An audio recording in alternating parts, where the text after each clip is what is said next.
Welcome to PSMP Pro Notes, where we simplify community medicine for easy learning. Whether you're just starting or need a quick refresher, we've got you covered with clear and engaging content. Let's get started. Hit subscribe and the bell icon for more content and check the description for notes. Welcome to the topic of analytical study designs. Analytical studies help us explore the relationship between exposure and outcomes in a population. Unlike descriptive studies, which merely describe characteristics, analytical studies aim to establish associations and understand factors influencing health outcomes.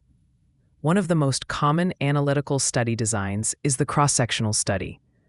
Let's break this down step by step so you can fully understand it. What is a cross-sectional study? A cross-sectional study is essentially a snapshot of a population at one specific point in time.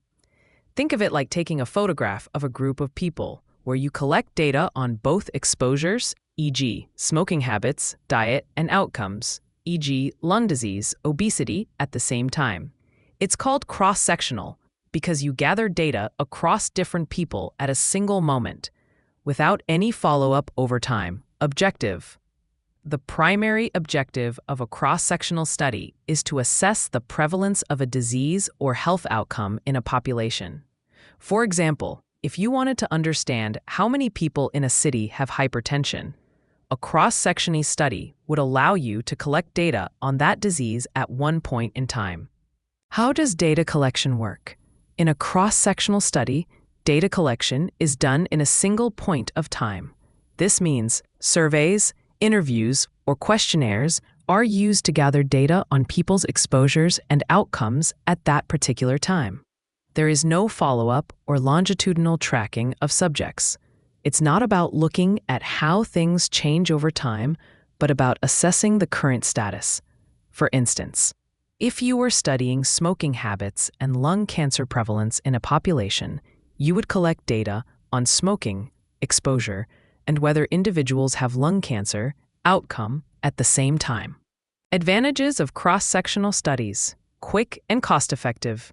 Since you are collecting data at a single point in time, cross-sectional studies are relatively quick to conduct and inexpensive. This makes them ideal for providing a snapshot of health or disease status in large populations. Snapshot of population characteristics. Cross-sectional studies give you a comprehensive picture of the current state of health within a population. For instance, you could gather data on obesity, vaccination rates, and smoking patterns in a community all at once. Uses of cross-sectional studies. Assessing disease prevalence. These studies are great for measuring the prevalence of diseases in a population. For example, you might use it to find out how many people in a given area are living with diabetes, examining behaviors and characteristics. Cross-sectional studies can also look at behaviors. Examples: smoking, exercise, or demographic characteristics, e.g., age, gender, education level. Limitations of cross-sectional studies. While cross-sectional studies are useful, they come with several limitations that students must be aware of. Cannot establish causality.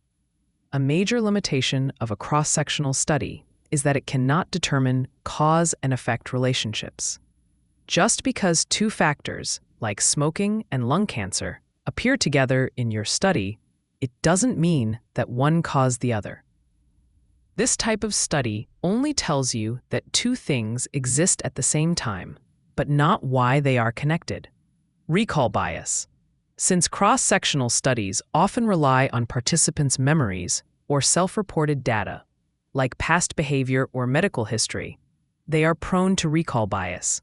For example, people might forget or inaccurately report past habits, e.g., how much alcohol they consumed, or if they ever smoked. No temporal relationship. Cross-sectional studies are limited because they don't track what happened first, the exposure or the outcome. This makes it impossible to estimate. Example: imagine you want to study the relationship between physical activity and heart disease in a community.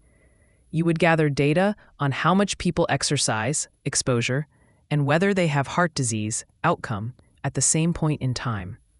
However, A cross-sectional study would only show the prevalence of both factors at that moment, not the cause and effect relationship. In conclusion, cross-sectional studies are powerful tools for assessing the prevalence of diseases and understanding current health trends in populations.